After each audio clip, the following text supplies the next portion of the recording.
G'day guys, this is Jax Millan, the Wealth Mentor, and we're here for another episode of the Financial Freedom Secrets Show. Now, I've got a very special guest and a good friend of mine, Rachael Evans, here today.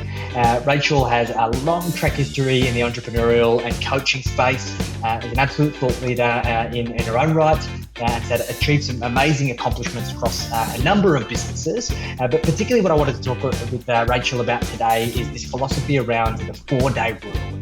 I remember originally coming into learning about this from a book that I read many years ago, which was the 4-Hour Workweek, but I always thought it was a fable. It was unrealistic.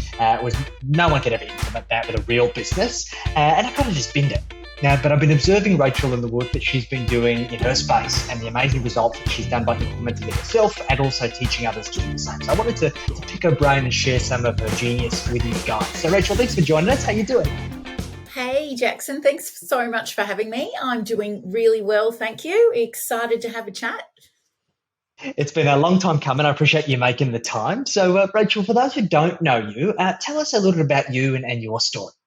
So I primarily have a business coaching business called The Workshop Whisperer, which is a multi-7-figure operation specifically helping auto repair shop owners across Australia and New Zealand. So we're focused on your local car mechanic, and that really came out of my former marriage where my ex-husband was a mechanic. And we had a couple of auto repair shop businesses. It was very obvious that my ex-husband was a great technician, but didn't have so much to offer in the way of business development skills or operational skills, which is where I came in. And the things that I brought into that business in order to help it grow were things that strategies and tactics that I'd accumulated through my career, which had always been somewhere in sales, mentoring, and marketing. Fast forward to 2014, and our automotive businesses were doing well enough that other people were starting to notice, and other local auto repair shops were starting to ask us for advice. So having just had a personal training business that I had closed down in order to give my help and attention to our latest auto repair shop venture, I had just built an online program for that. So I knew how to get online. I knew how to attract people via Facebook. And I thought, why not do this for auto repair shop owners? There doesn't seem to be a specific coach in the niche like I was used to in other markets. Personal training, for instance, there's a Fit Pro coach for just about every Fit Pro. Basically, I took what I knew and did it in the aftermarket space, which is what your local car mechanic is operating in, the automotive aftermarket. Fast forward to today, and here we are. With a team of 15, and we're doing something called the 4-Day Workweek very successfully, which we've also rolled out to our clients very successfully as well, and helped hundreds and hundreds of workshops just here in Australia to basically not only achieve a financial result through the coaching that they do with us, but also a lifestyle result. And that's become so successful that we've actually split off another company to help all businesses transition to a 4-day work week, which is called 4 Days for All. Amazing. It's a phenomenal journey. It's interesting because when you think about a mechanic, the best mechanics and the best mechanic shops are always super busy. And it's all about utilization. It's all about efficiency. It's about getting as many cars in as we can, adding as much value as we can, and making as much money as we can. So I'm sure for most businesses, and to be fair, it's a similar model for most service businesses. It's very much the same.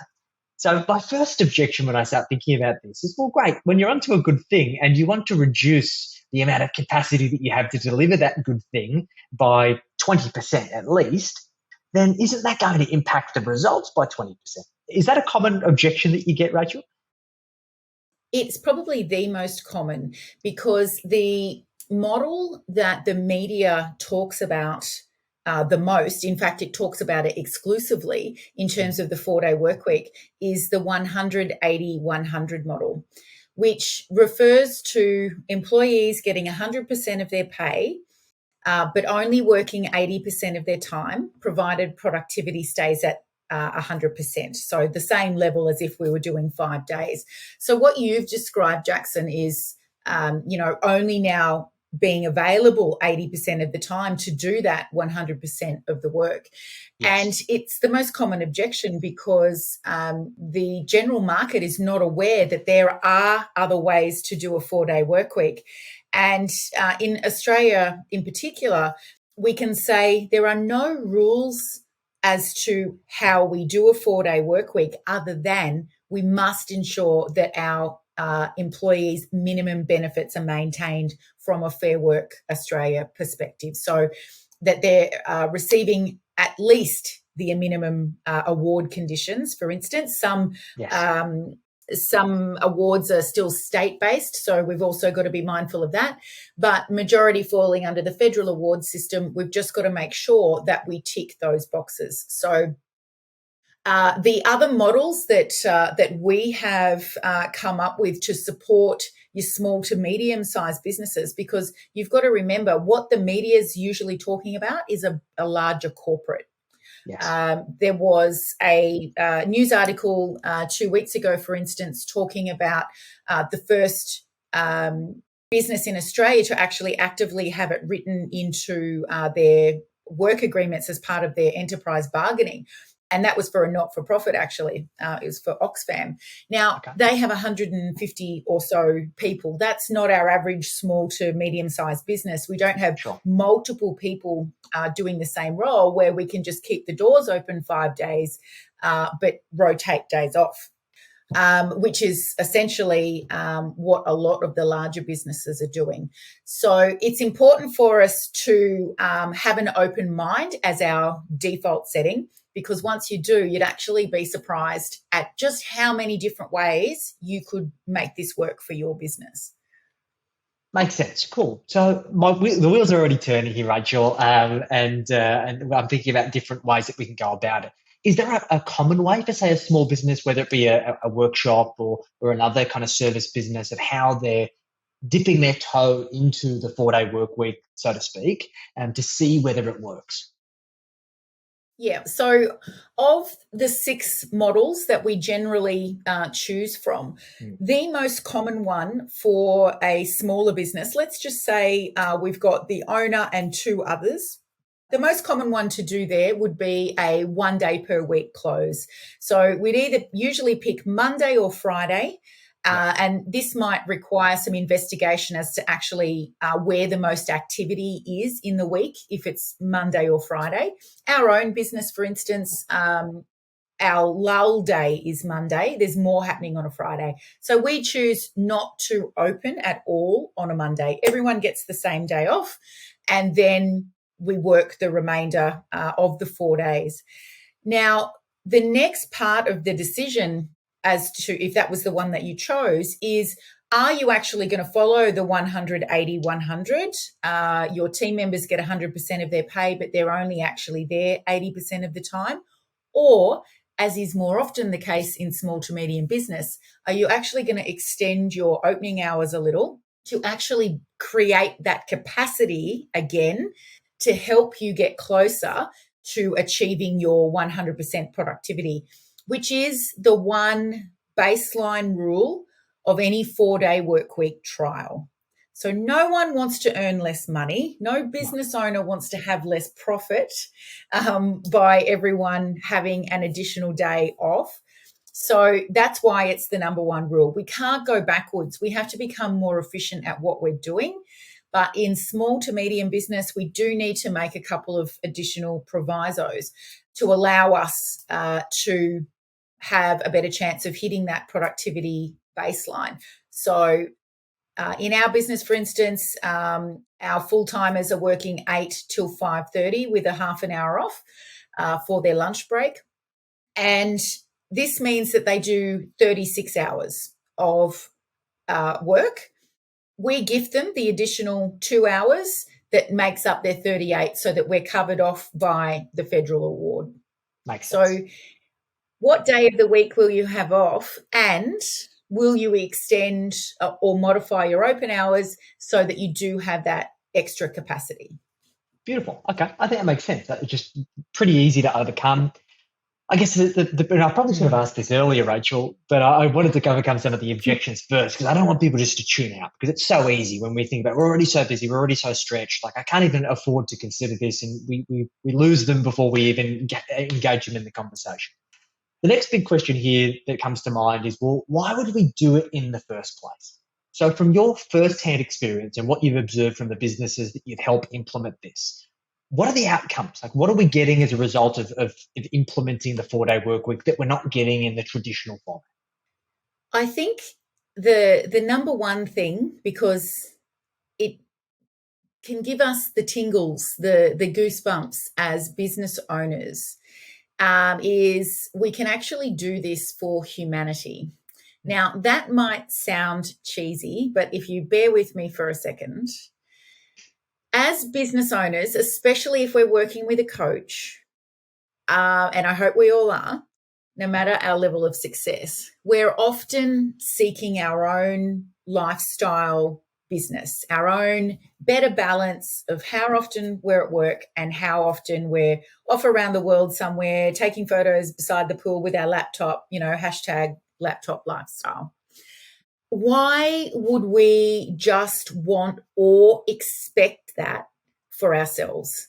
Why would we not want the people that come into our world, into our workplace, and in nearly all cases work their butts off for us to help our dreams be realized, and them not have the opportunity to experience a better balance between work and life? Yes. Why would we not want that for these people? And one of the things that we'll also often talk about as business owners is the impact that we can make in the world. We can take a percentage of our profits and give them to worthy causes at home and abroad, and we should absolutely do that. That's important work. But I believe that the way that we can actually have the biggest impact in the world is to help the people closest to us in terms of proximity, the people that are at work with us every single day. We can help them to have a better life and then watch that ripple out across the world. So Yes. if we've got mums and dads getting to see their children more, or even a dad who just gets to do school pickup and drop off on one day of the week, we get kids having more of their parents' influence, parents who are less stressed out, our employees who don't have children, significant others just yet, get to explore a bit more of the world at a younger age because they've got that third day to get out there and see and experience things. For people just to unwind on one more extra day and then come back into the workplace that bit more reinvigorated, more inspired, more willing to collaborate, and more willing to buy in to this vision that you have. That's the kind of stuff that changes the world. It slows down and in some cases prevents burnout because there's a more even balance between work and rest when we do 4 on and 3 off. Yes. And while there's a range of other benefits that we can list for both the employee and the employer, I can't think of anything more impactful than helping people be mentally, emotionally, physically healthier and happier. And this is an amazing way to do it. It makes so much sense. It's this idea of this triple bottom line, right? Where we focus on profit and we focus on client outcomes and we focus on the quality of the outcomes for people. And I know particularly through COVID, like lots of people just didn't have any other choice other than kind of work their ass off and burn the candle at both ends, and they didn't have time to escape. And I think some people have developed some really great habits and behaviors around that and had some kind of epiphanies, and some have just continued to persevere at a rate that is not sustainable. And I really think, and I hope that more businesses try and adopt these types of more healthier, longer term thinking, work-life balance frameworks, because there's a lot of businesses out there that have toxic culture that people are going to implode. They can't work at that pace forever. But I guess the big question here is, are there certain businesses where this doesn't work, or certain environments, or certain conditions where the implementation of a 4-day work week doesn't? I'm yet to come across one. However, I think the limits are in the eyes of the beholder for any particular business Sure. or larger industry. Like, I did read an article the other day where someone was proposing that this couldn't work in health or in hospitals, for instance, or in schools. And I actually can't, and as a disclaimer, when we've got skill shortages, yes, that's obviously going to place additional pressure on systems to ensure that there is enough expertise available at any one time. They are the sizes of workforce where this actually works best, because there are so many people who are skilled in the same role, and it becomes an addition to what many health systems, for instance, many hospital systems already have in place, which is an RDO, a rostered day off. This just becomes something that is more frequent. Yep, and we've adopted we call it an ADO system in our business, but it is only 1 day a month, right? And it's great because it's far better than what many other businesses do. But it just, what's the next evolution of that, which is key. And look, one of the objections we get, and I get it from my business partners, not to throw them under the bus, but and I'm sure many businesses have this same limiting belief, is, well, we have a certain expectation that we provide to our clients to be available. They are paying for a certain standard of service. And if we're not going to be available for 20% of the time that they are paying for, then how do we position that? And I'm sure you have that. Like, hey, I want to get my car serviced on a Friday. You're not open on a Friday. I'm going to go to somewhere that does services on a Friday. So how does a business owner or a business think about positioning this to clients to minimize impact or potentially eliminate the impact of change? Jackson, it's actually quite simple, and there is a tendency to overcomplicate it, overanalyze it, and then get procrastination, and everything that is a fallout as a result of that. Sure. It comes quite simply down to customer education. In almost 100% of cases across the hundreds of businesses that we've helped transition, when the client or the customer education piece is done correctly, the customer actually applauds the business owner for offering something like this for their team members. And where it's a situation where the business owner has chosen to extend their operating hours over the other days, where that is correctly put forward to the customer as something that makes it more convenient on those 4 days for the customer let's just use the auto repair shop to bring their car in. They're now open from 7:30 in the morning until 5:30 at night, which means less rush for that customer to get there in the morning before work, and they don't have to leave work early or fight the traffic or whatever to get there in the afternoon. It's simply a matter of positioning and wording, and making sure that the customer is aware, once you switch over to one, they are aware they can take advantage, it was an A word, of those additional opening hours. So I have a service business like you, and, initially we had to do this customer education piece. And we just make sure every week, as new clients come in, we make sure that we're always getting the same education out there. Even if we know that some of our clients have seen it 350 times. Every Friday afternoon, 5:30, out goes a little comms to clients. We practice what we preach. We are a 4-day work week business. This means from 5:30 tonight, Friday afternoon, until 8 a.m. on Tuesday morning, our team is off enjoying their 3-day weekend. We'll be back to serve you on Tuesday morning. We run a Facebook group, just like I'm sure you do, and we point our clients to the resources they can access themselves in that time. So it's all in the way that you get that information to your customer or to your client. And that's if you choose a one-day close method. If you chose to stay open across 5 days because you had a large enough team, it wouldn't matter, and just rotate days off, well, then you don't actually even need to worry about that. Perfect. It makes so much sense. Again, as we talk through it, I think it just illustrates the self-limiting beliefs we have around this of what is possible and what isn't largely dictates our approach. And as you start to talk about it, it dissolves a lot of these limiting beliefs where it's actually far more achievable than many might think. So, Rachael, obviously there's a pilot process. We test it, we roll it out. So what does a typical rollout plan look like when, say, somebody works with you? It's essential that every transition to a 4-day work week starts with at least a 3-month trial period. The big corporates will do 12, 18 months, 2 years because they're gathering data. They are going to make sure that if they're going to turn their big, slow-moving ships around to go off in a new direction, that they've got all the information that will support that and that they can give back to their shareholders. But in small to medium business, we're much more nimble and flexible, and 3 months is usually enough time. So it's really, really important that as a business owner, you make the decision yourself as to whether you're going to start a trial. This is not put out for open consensus to the team.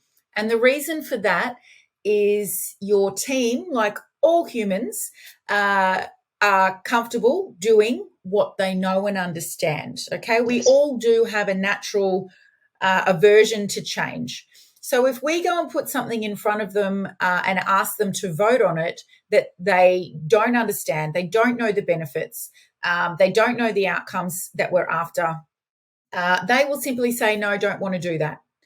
And where you've got businesses or industries where there's overtime available and things like that, they're automatically going to think, oh, my overtime will go, I'm not doing this. And the answer will be no. So super important. You as the business owner make the decision to start a trial. Next most important thing is that once that decision is made, you sit down with the team and the team collaborates with you on what the rules of the trial will be. Now, this is important because we want this trial to succeed. Working 4 days and having 3 off is amazing for everyone. If the team is bought in to the rules by which the trial's set up, they will govern each other inside of that trial. There'll be very little for you to do other than analyze what information, what data's coming through for you to see as the business owner that whether this is working or not. So it's your job once you've helped form the rules that as information starts to come through on productivity, profitability, customer satisfaction, that you're monitoring those things to make sure that we're not subpar. In terms of the team, they'll monitor each other for things like effective communication. So if you end up running a model where you've got 2 crews, for instance, so this might be you've got somewhere from 6 to 7 team members and up. You might have one crew that works Monday to Thursday and a second crew that works Tuesday to Friday. Okay, so we've still got our 5 days covered, but we might have a crossover period. In fact, we will do on a Thursday. So handovers might need to occur. Somebody's got the job up to this point, but now it has to be handed over. Once your team members get used to this 4 days on, 3 days off, no one wants to come in on their 5th day because they didn't communicate properly. The person they were handing over to didn't have everything that they needed. So you'll see that communication and handovers actually become far better than what they were prior to the trial. The team becomes more cohesive. Perfect. Yes, makes sense. We're giving them the accountability to be able to make the best use of the resource they have available. And I think this flows into the whole Parkinson's law principle, right? We're constricting the time that's available so people just become more efficient with the time that they use, which is great. Awesome, mate. I think this makes a lot of sense. So if you were going to kind of consolidate or everything we've spoken about into kind of like one last kind of golden nugget, somebody who might be on the fence considering whether or not they do something like this, what would your golden nugget be, Rachael? My golden nugget is that this is, we haven't even talked about, specifically the plethora of benefits to the employee or to the employer. But we live in a time where there are more women in the workforce than ever before, more women trying to juggle motherhood and working than ever before, more young people who are trying to experience the world as well as earn money to be able to do that, and also more mature aged workers in the workforce trying to make the best of their older years and, not suffer through harsher economic conditions. The 4-day work week is your best recruitment tool that you could ever use that appeals to all of those demographics, as well as the general pool of people that you would try to recruit from. And a recent Deloitte study made mention that at least 40% of all women in the workforce at the moment will consider leaving their employer in the next 12 to 24 months because they are finding it too hard to juggle their current job with their life workload. With a 4-day work week, we've got a much better balance between time on and time off, and it can be the answer for your business to be more inclusive and take advantage of all of these other skills that you might have been overlooking because they come from people that you wouldn't traditionally hire. So you've in a skill shortage, it's an employees market at the moment. You want to look your best, and putting the 4-day work week out in front is an amazing way to do that. And it's got that background added benefit that we spoke about first up of actually having an impact and being able to change people's lives. It's very convincing, mate. It's hard to dispute everything that you've laid out here so eloquently, which is great. And look, I think this is the future of business. I really think it is. I love the idea of this lifestyle business. I think it's just about struggling with the how do you have your cake and eat it too. But I think with the frameworks and the systems that you've developed, it makes it so much easier and it makes it so much more common sense. So, and I'm sure we've converted a lot of people through this podcast as well. So, Rachael, if people have listened to this or watched this and they're really interested in learning more about it and how to implement, how are they best to get in contact with you and the team? So come and visit us at our website. It's the number 4 right throughout the web address. So 4daysforall.com. And we're on Instagram and Facebook as well. So you can drop by there. You can see how we work, how we can support you through a 4-day work week trial, depending on how much hand holding you would like. And also we're here, just for general resources. Hit us up on social media about your questions. We've got the FAQs that can at least put you in a position where your mind is open and you can start, thinking about making that decision to put to your team to do a trial. Awesome. I'm going to send this across to our GM. I'm sure she's going to love going through these resources. So, Rachael, I appreciate you making the time. It's been super valuable, and hopefully it's going to show people the new way, the more sustainable way to grow and scale their business. So I appreciate you making the time and looking forward to catching up again soon. So, guys, this has been another episode of the Financial Freedom Secrets Show. If you've enjoyed it, make sure that you give it a like, share it with your network, and remember, a good idea in theory remains exactly that, just a good idea until you put it into practice. So make sure that you implement what we covered off today so you can reap the rewards. So, Rachael, thanks again, and we'll catch you soon. My absolute pleasure, Jackson. Thank you.